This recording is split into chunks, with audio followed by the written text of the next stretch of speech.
Good afternoon. Special video right now because I'm going to call Richard from Challenge the Road because he's had an update. Do you remember we spoke just the other day and he was going to get in touch with the Land Rover's CEO? In fact, he gave the Land Rover CEO 14 days to respond. And he did. Let's find out what's going on.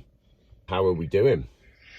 Yeah, all good. You all right? I'm very well. So, last time we spoke, you had basically asked the Jaguar Land Rover CEO to respond within 14 days regarding all of the things that you raised in your letter. I've watched your video and I recommend everybody go and watch Richard's update video. But tell us where we're at. Tell us what the latest is with all these thefts and the decreasing values. Yeah, so I think... when was it? Monday, I started to think I'm going to have to be more proactive now because I hadn't heard anything. And I thought 14 days, I think it was this Wednesday, just gone. So I found a number for the global press officer and communications for JLR. And I just rung him up. Great. And I said, it's Richard from Challenge the Road. He said, Richard, really good to hear from you. I've been looking forward to talking to you.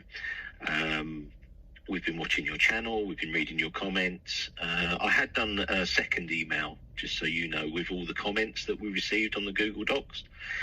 So he had been reading them, and I know that was a great idea by yourself to do that. And he said he'd read all of them and has, the concerns we all have and wants to improve things. We had quite a long chat, actually. Right. He did say that he'd quite prefer to put stuff through the Challenge the Road channel because it's quite impartial, where when they are putting out positive updates within mainstream media, it's not really getting communicated very well, which we obviously would know anyway. And I think he would... didn't you say as well they tried to get a press release to the Daily Mail about something positive regarding all this, and it never made the news. Yeah, I think the Daily Mail article come out recently, which is quite strong against them. But there was quite a few positives that they did put out, but I don't think they were mentioned. I mean, obviously they've got to sell news. Well, yeah. And bad news sells, doesn't it? It certainly does, yeah.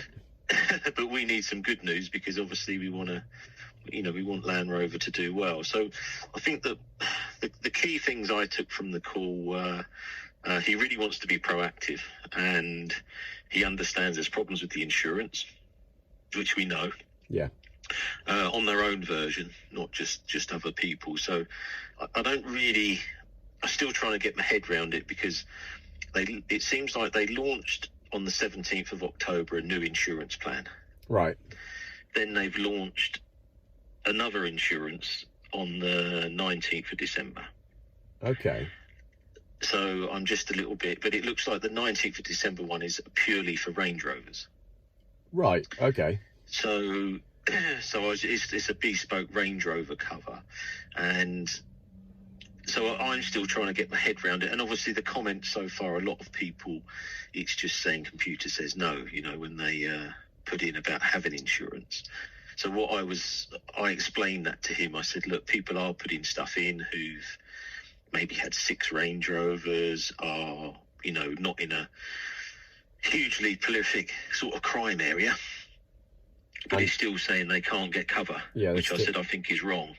Yeah. And he said, yeah, we're working on that. We think it's IT issues or whatever, which I know. I mean, I've been in tech and stuff, but I just said that at the end of the day, we want it to improve, and we don't, as they do, but we don't want our Land Rover depreciating so much it becomes not worthless, but if you look at Escort Cosworth days and that, they become worthless, didn't they, really? Well, they dropped down to about, I think 12 grand was the lowest you could buy an Escort Cosworth at any point. Yeah, I mean, I think sort of 8,000. Really? Wow, as low as that. And if you, well, I remember looking at one at 8,000 to buy. Yeah. But the problem was the insurance was 25. Yeah. So but you got to remember the Escort was only 20 when it come out. Yeah. Back in the day, and of course it wasn't like these days where they, raced overs and overs, did they? So I feel very positive, and it was nice he took my call, went through it. I've got another contact there that I'm going to talk to in the new year. But I think that the main thing is that he said, Richard, just give me all the feedback. So we've carried on with the Google form we created. Yeah. He's looking at all the comments. We're pretty impartial. Yeah.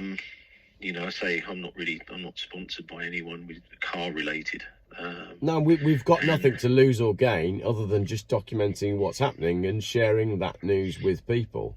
But if we can get the information out in a more pure way than putting it through the mainstream media, then it sort of works for everyone, doesn't it? Yeah, and I think the 2 points, I did speak about the 2 points really. I have concerns for people who are back from 2018. Yeah. But the email does clarify that they will look at older models. Yeah. Next, but I don't know what that means as of yet. So I want to get the detail on that. Does that mean it's a cost item, or it's a recall, or you know, they've just announced, you know, record profits. Ah, okay. I did say that to him on the phone. I said, you've announced record profits. You need to. I know you spent 10 million, but you probably need to spend 30. Yeah. Because this is very critical now. Because it doesn't take a lot for customers to go to other brands and not come back. Yeah, absolutely. Yeah. So a record profit year, but it sounds to me like it's positive that he's engaging on the theft debate and the insurance thing. So, you know, not stem the flow quite yet, but it seems like things are moving in the correct direction for people to be able to insure these things. Yeah, absolutely. And I think if we can give feedback on, you know, I'm still not happy if people put in something and there's no availability for insurance. I don't quite understand that. I think that there still needs to be, if I'm a Land Rover owner, I feel like Land Rover should at least offer me an option. 100%. As the first point, because I've bought one of their vehicles rather than it being a third party insurance. Yeah. But there was some things where they were saying that maybe the insurance is only if you've bought a used Land Rover from Land Rover. Right. So I need to get into the detail. But the thing is, it's like we know, Geoff, every day I'm finding more. Yeah. And then it's just trying to collate. I just write it all down and collate it all and then try and put it into some sort of logical order to go back to them. Yeah. Yeah. Fair enough. So at the minute, it's we've got a response. He's aware of everything that's going on. He's clearly watching your videos and reading the comments, and they're trying to work something out. The product isn't quite ready or isn't quite functioning yet, but at least stuff is happening. Well, they said they've done 4,000 renewals on the new insurance. That's good. Already. So they've had a start. I think the only thing that worries me is more with the press release around how many recalls have been done. They said it was 60,000 vehicles between 2018 and 2022. Yeah. And they've done another 10,000 since that press release. So if we're looking at, what was that? Let's just say it's 10,000 in 6 weeks. Yeah. I think there could be 1 million Land Rovers to do. Wow. So Okay. I'm trying to think in my mind, well, when would they get round to the ones before? Yeah. And that's my neck. That's actually what I've been writing up actually this 10 afternoon. I've been trying to write. Can you give us, if there's a clarification of that? And some people are phoning and they're saying that they're not due for a recall, and some people are having a recall. Could they just give us, like, is it sports? Is it defenders? Is it which? Rather than, because obviously we're not creating panic, but we are saying to people, a recall is in theory available to you. Yeah.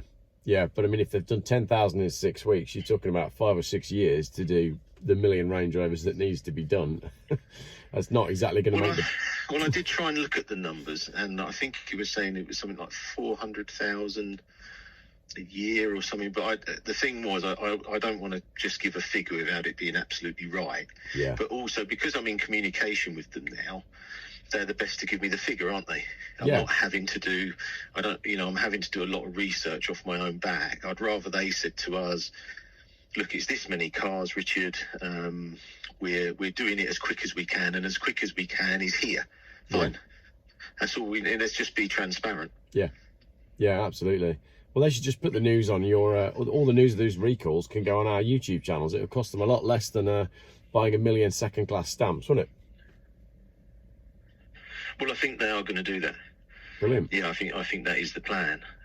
So I think when they're releasing it mainstream, Yeah, they'll send it over to us. You know, and at the end of the day, in mainstream press, everything can get twisted, can't it? So, yeah, it can, and like you say, I just want things to be very, very clear. yes, yeah, and you know, the joy with YouTube is that we can focus and we can have a video that probably some people will find quite boring, but there's a lot of facts in here that are interesting and relevant to people that own these cars. So, well, I was buzzing when they come back, because I knew I was under the cosh, because obviously if he doesn't come back, obviously everyone's going to go, well, I knew he wouldn't come back. You know, so, yeah. So I was sort of planning my next move. Yeah. But they were very keen, and they said, look, Richard, you said 14 days. We give it to you in 14 days. And to tell the truth, they held to their word. Good stuff. All right. Well, that all sounds fairly positive then. So I guess watch this space and see what happens next. What is the advice at the minute then for people who are buying Range Rovers and wanting to insure them? Are we saying go to Land Rover? It's difficult. I mean, I am getting messages saying, Richard, should I buy my new Land Rover? And I'm not, you know, it's not my role to advise everyone on what to buy and what not to buy. Yeah. All I can do is give them what I see, which I'm doing. But I'm pretty confident now that, like, for me, if this can, we're heading in the right direction. So I mean, I started looking at Range Rovers today, because obviously that's what I wanted to get originally. Yeah. And I thought, well, when's the time for me to come in that I feel comfortable? Yeah. You know, and also, if people were thinking of selling their Range Rover or Land Rover or Evoque or whatever, maybe they just want to hold a little bit more, because if they can get the insurance right and they can get the security right, then obviously all the values are going to suddenly hold up, aren't they? Yes, yeah, they are. Yeah. And that's really the plan of the whole thing, because no one wants to see people's car just totally devalued. No, I know, and I think in my YouTube comments particularly, but maybe this is because my channel focuses on cheap cars, there is a tendency for people to assume that everybody that's affected by this is really wealthy and isn't it funny because it's a Range Rover. But in my experience of dealing with both this and the Inch Cape flood victims, people that were affected by the flood there, doesn't seem to be the case. It's, you know, it's not that this is just wealthy people being affected and it's quite funny. No. There's real people. My sister-in-law's here at the moment, and she had cancer. Yeah. And when she got her insurance claim, she bought a new Evoque. Yeah. Okay, and she loves that car and everything. And she said to me, Richard, the values are obviously, I've seen you, and everyone's in a different position how they bought a car. Yeah. You could win the lottery tomorrow. You could have worked your fingers to the bone. But at the end of the day, you don't want to see, you know, a brand like this not have the opportunity to set things straight and retain the value for their customers. Yeah. Yeah, fully agree.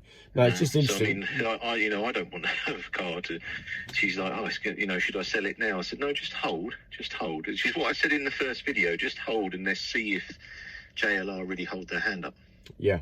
Okay. Well, it sounds like they are doing. So I guess we'll watch with interest to see what happens next.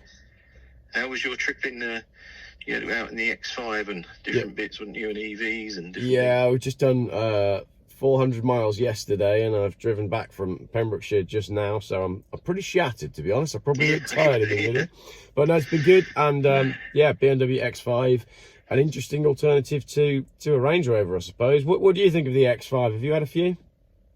Yeah, I had the original X5 back, I think it was an 05 plate, really enjoyed that, and then I had the one after that. I actually looked at the X5 because, I was thinking that, because obviously I've got the Taycan and it's full electric, but you almost want a big 4x4 you could just keep, for longer journeys and different bits. So, yeah, it's definitely a fantastic. And I was actually looked at the prices after I saw your Instagram and bits. So I was just looking at the prices. You think £5,000? It's a huge amount of car, isn't it? It is a huge amount of car for £5,000, and for a long distance schlap across the country, and this sort of time of year with unpredictable weather, there's not many better cars to be in. I'm not an SUV person at all, or into four-wheel drives, but I've absolutely thoroughly enjoyed this one. Right, I'm going to say, okay, thanks, Geoff. I'm going to say Merry Christmas. I've got to get to the pub, so I'll catch up with you in the new year, and we'll see you soon. We'll see where we're at. Thanks, Geoff. Cheers. See you Bye later. bye. Thank you. Cheers. Okay. So it sounds like some progress is being made. I'm dead chuffed that the CEO of JLR has responded to 2 obscure YouTube channels, but says a lot about how modern media can work and how you can get results just by trying. So if you have a Range Rover and want to insure it, then try with Land Rover's own insurance broker company. That's where you go first, and if not, see how you go. But hopefully some progress will be being made on this Jaguar Land Rover theft insurance thing, and we'll catch up with Rich in the new year. But now, pub, because I'm tired. If I was a lifeboat fast responder, I think I'd probably want to be in one of these. 4-wheel drive, plenty of power, great visibility, nice place to be. If I was drowning in the sea, I'd want to know that the person who was on their way to rescue me was on the way to the boat in an X5. I wouldn't want them to be in a Range Rover, because that